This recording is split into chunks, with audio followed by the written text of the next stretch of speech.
प्रिय भक्तों, अगर आप भी चाहते हैं कि आप शनि देव की कुदृष्टि से बचे रहें और आपको शनि देव की सिर्फ आशीर्वाद और असीम कृपा ही प्राप्त हो, तो आप इस महामंत्र का जाप अवश्य करें। इस मंत्र के नियमित 108 बार जाप करने से नकारात्मक ऊर्जा और बुरी शक्तियां समाप्त होती हैं। काला जादू, टोना टोटका और तंत्र बाधा, काला जादू, टोना टोटका और तंत्र बाधा का नाश होता है। व्यक्ति का तेज और आत्मविश्वास बढ़ता है और साथ ही शनि देव की कृपा से उसे अथाह धन की प्राप्ति होती है। इसलिए प्यारे भक्तों, आप इस महामंत्र का जाप अवश्य करें। जिस भी भक्त ने आज तक इस महामंत्र का जाप किया है, उसे सिर्फ शनि देव की असीम कृपा ही प्राप्त हुई है। इसलिए प्यारे भक्तों, आप इस महामंत्र का जाप अवश्य करें। यह मंत्र बहुत ही शक्तिशाली और प्रबल मंत्र है।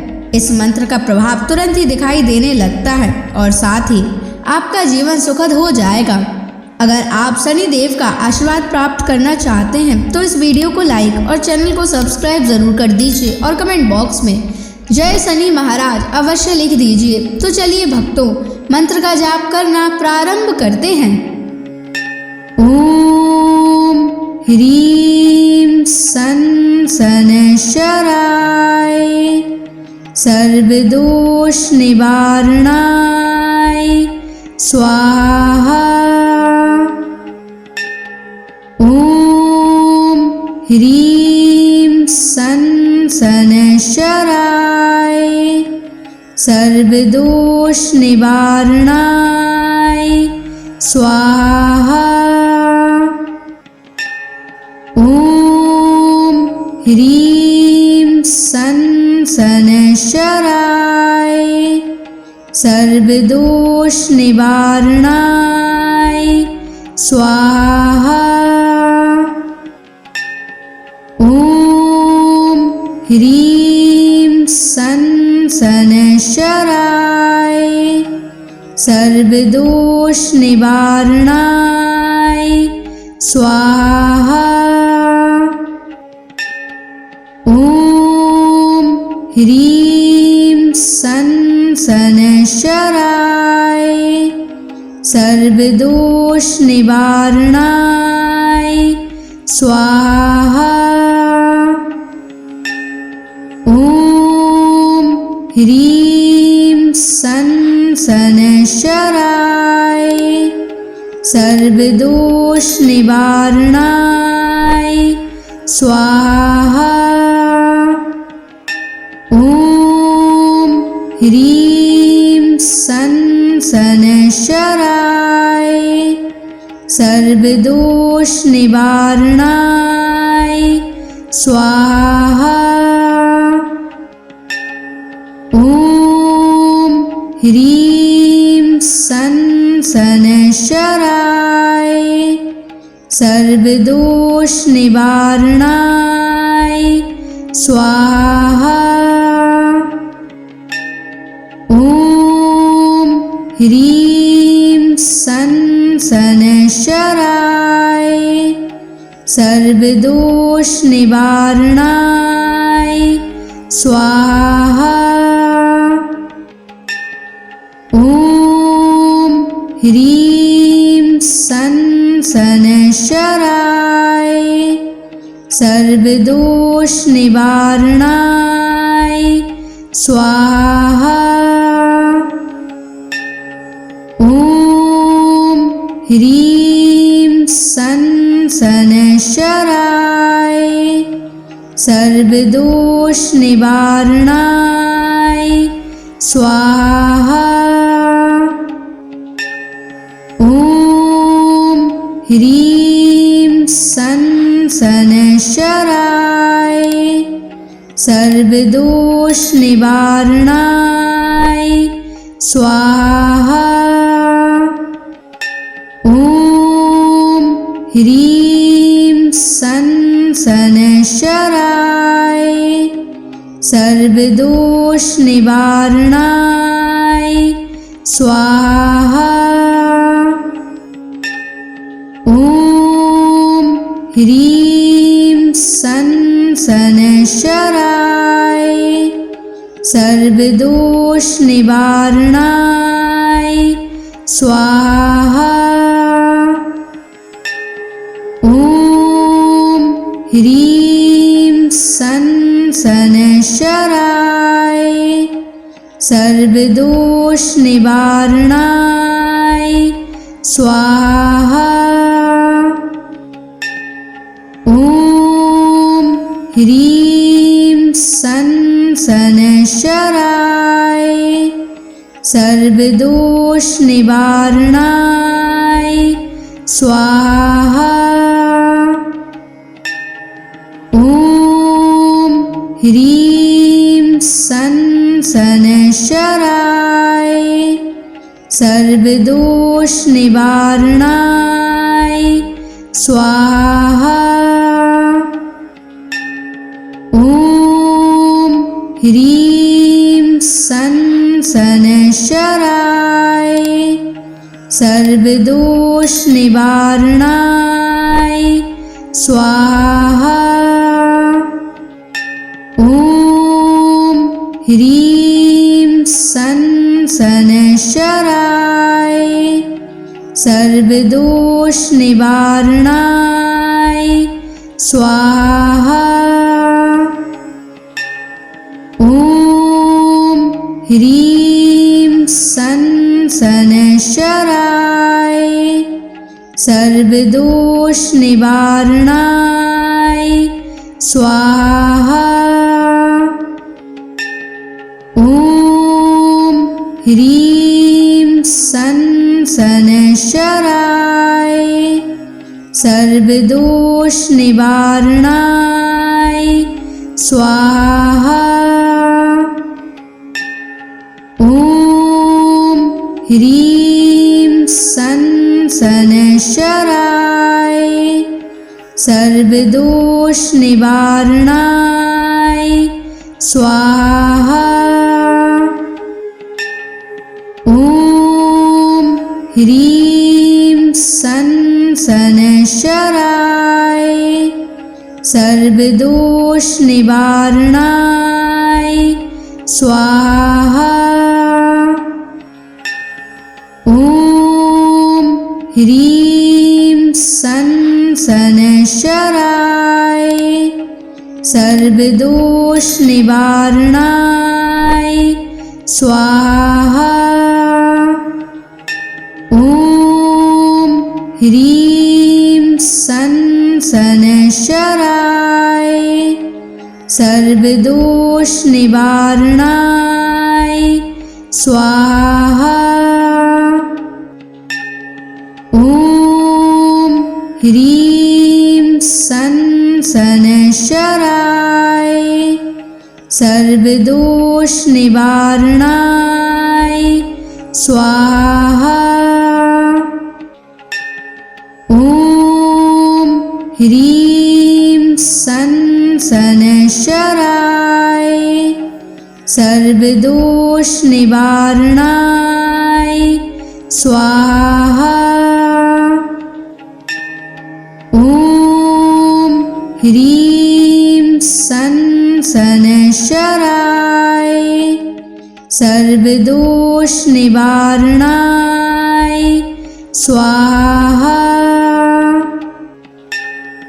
ॐ ह्रीं सन् शनैश्चराय सर्वदोषनिवारणाय स्वाहा। ॐ ह्रीं सन् शनैश्चराय सर्वदोषनिवारणाय स्वाहा। ॐ ह्रीं सन् शनैश्चराय सर्वदोषनिवारणाय स्वाहा। ॐ ह्रीं सन् शनैश्चराय सर्वदोषनिवारणाय स्वाहा। ॐ ह्रीं सन् सनशराय सर्वदोष निवारणाय स्वाहा। ॐ ह्रीं सनशराय सर्वदोष निवारणाय स्वाहा। ॐ ह्रीं सनशराय सर्वदोष निवारणाय स्वाहा। ॐ ह्रीं सनशराय सर्वदोष निवारणाय स्वाहा। ॐ ह्रीं सनशराय सर्वदोष निवारणाय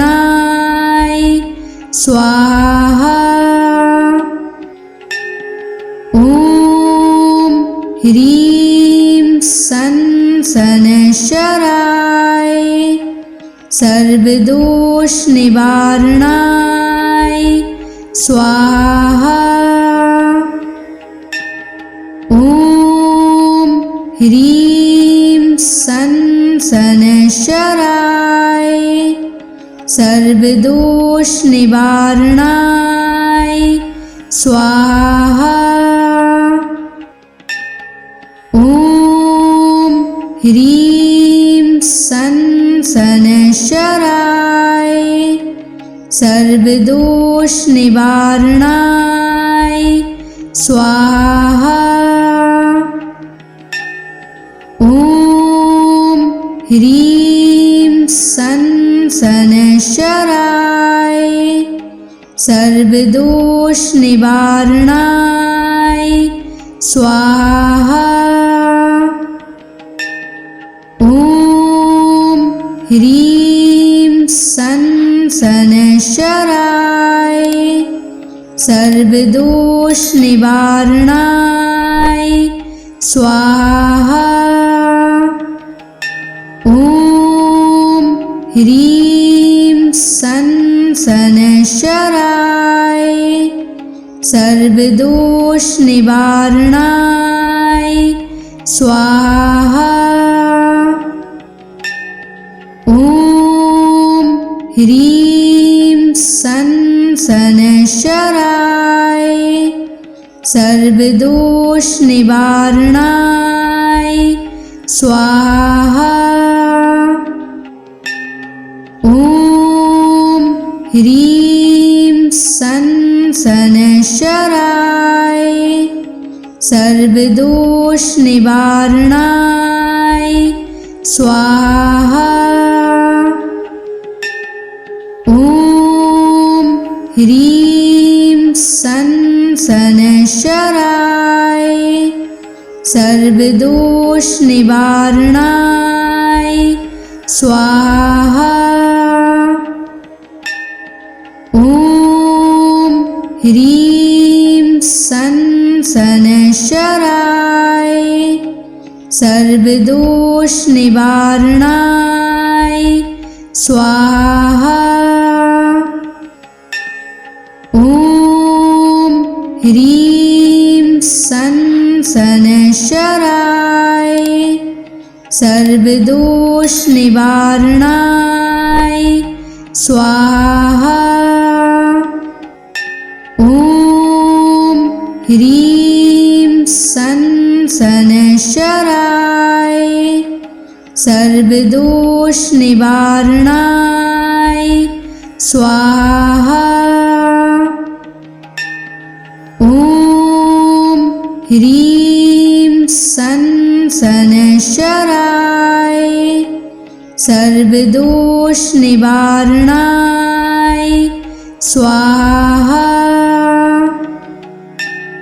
ॐ ह्रीं सनशराय सर्वदोष निवारणाय स्वाहा।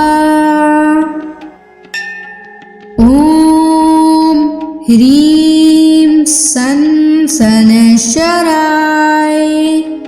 सर्वदोष निवारणाय स्वाहा। ॐ ह्रीं सन शनैश्चराय सर्वदोष निवारणाय स्वाहा।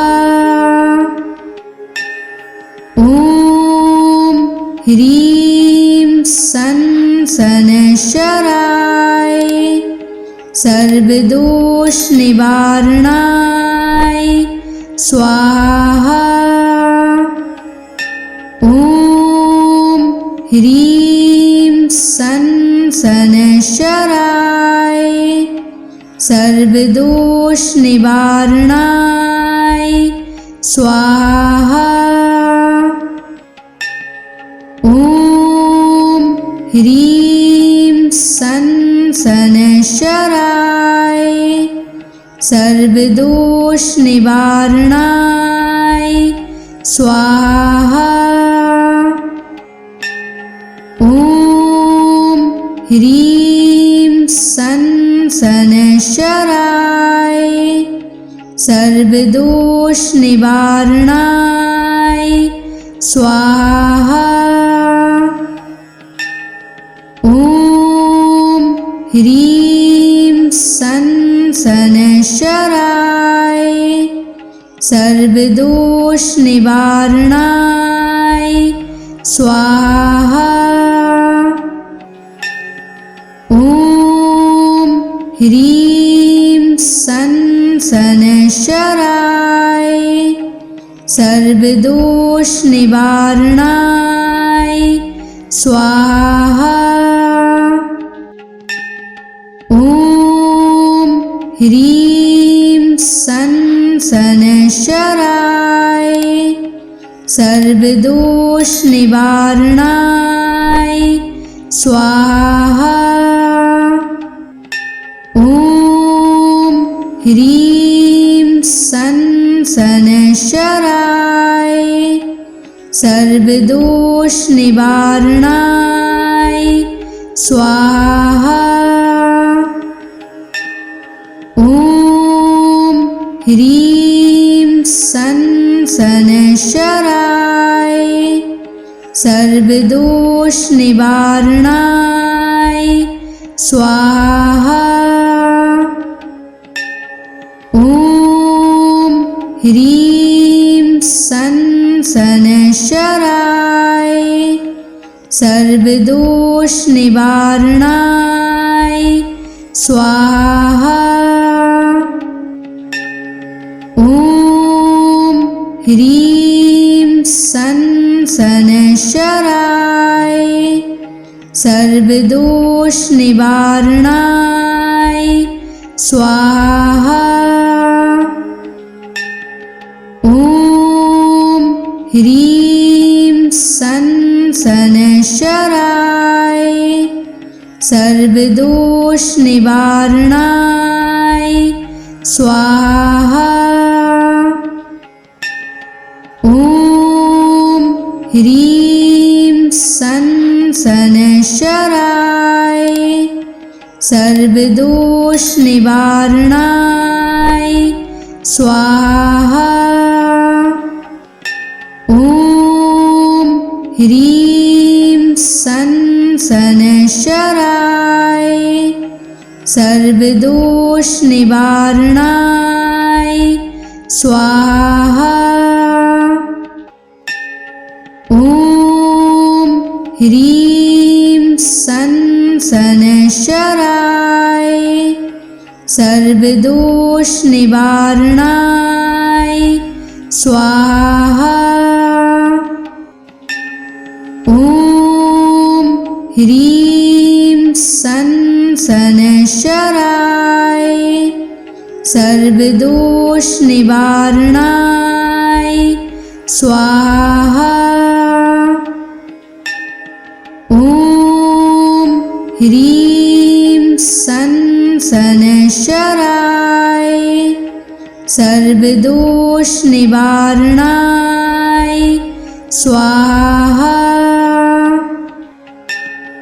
ॐ ह्रीं सन् शनैश्चराय सर्वदोषनिवारणाय स्वाहा। ॐ ह्रीं सन् शनैश्चराय सर्वदोषनिवारणाय स्वाहा। ॐ ह्रीं सन् शनैश्चराय सर्वदोषनिवारणाय स्वाहा। ॐ ह्रीं सन् शनैश्चराय सर्वदोषनिवारणाय स्वाहा। ॐ ह्रीं सन् शनैश्चराय सर्वदोषनिवारणाय स्वाहा। ॐ ह्रीं सन् शनैश्चराय सर्वदोषनिवारणाय स्वाहा। ॐ ह्रीं सन् शनैश्चराय सर्वदोषनिवारणाय स्वाहा। ॐ ह्रीं सन् शनैश्चराय सर्वदोषनिवारणाय स्वाहा। ॐ ह्रीं सन् शनैश्चराय सर्वदोषनिवारणाय स्वाहा। ॐ ह्रीं सन् शनैश्चराय सर्वदोषनिवारणाय स्वाहा।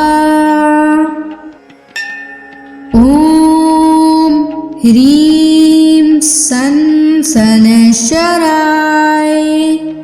सर्वदोषनिवारणाय स्वाहा।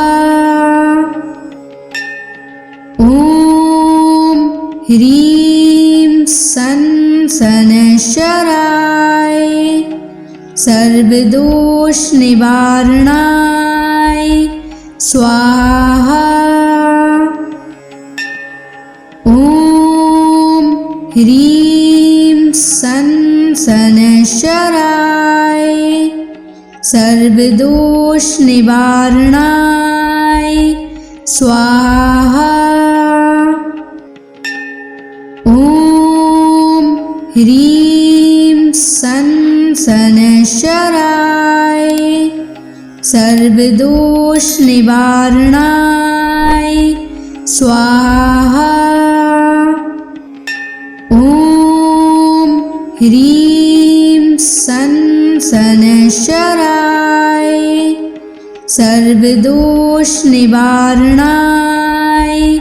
स्वाहा। ॐ ह्रीं सन् शनैश्चराय सर्वदोषनिवारणाय स्वाहा। ॐ ह्रीं सन् शनैश्चराय सर्वदोषनिवारणाय स्वाहा। ॐ ह्रीं सन् शनैश्चराय सर्वदोषनिवारणाय स्वाहा। ॐ ह्रीं सन् शनैश्चराय सर्वदोष निवारणाय स्वाहा। ॐ ह्रीं सं शनैश्चराय सर्वदोष निवारणाय स्वाहा। ॐ ह्रीं सं शनैश्चराय सर्वदोष निवारणाय स्वाहा। ॐ ह्रीं सं शनैश्चराय सर्वदोष निवारणाय स्वाहा। ॐ ह्रीं सं शनैश्चराय सर्वदोष निवारणाय स्वाहा। ॐ ह्रीं सं शनैश्चराय सर्वदोष निवारणाय स्वाहा। ॐ ह्रीं सं शनैश्चराय सर्वदोष निवारणाय स्वाहा। ॐ ह्रीं सं शनैश्चराय सर्वदोष निवारणाय स्वाहा।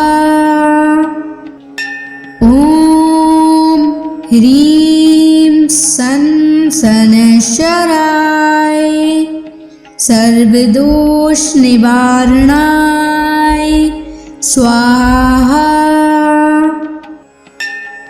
ॐ ह्रीं सं शनैश्चराय सर्वदोष निवारणाय स्वाहा।